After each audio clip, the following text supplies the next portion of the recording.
നോർവേയിലെ ഏറ്റവും ഉയരമുള്ള പർവ്വതത്തിൽ വിശുദ്ധ കുർബാനയർപ്പിച്ച് യുവവൈദികൻ.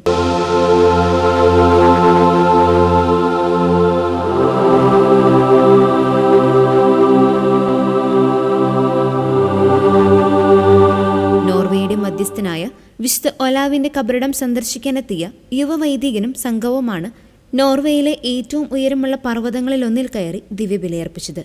74 മൈൽ ദൂരം പിന്നിട്ടാണ് വൈദികനും സംഘവും പർവ്വതത്തിനു മുകളിൽ എത്തിയത്.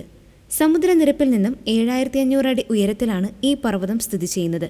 ജപമാല ചൊല്ലിയും സുഹൃത ജപങ്ങൾ ഉരുവിട്ടും പ്രാർത്ഥനയോടെയായിരുന്നു മലകയറ്റം.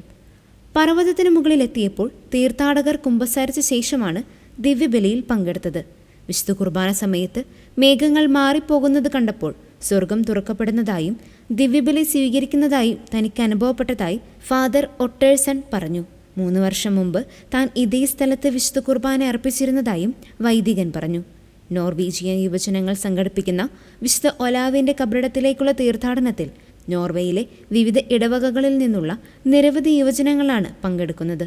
ഇതിനോടൊപ്പം തന്നെ നിരവധി പേരാണ് മലയിലെ ഈ കുർബാനയുടെ ദൃശ്യങ്ങൾ സമൂഹമാധ്യമങ്ങളിൽ ഷെയർ ചെയ്തത്.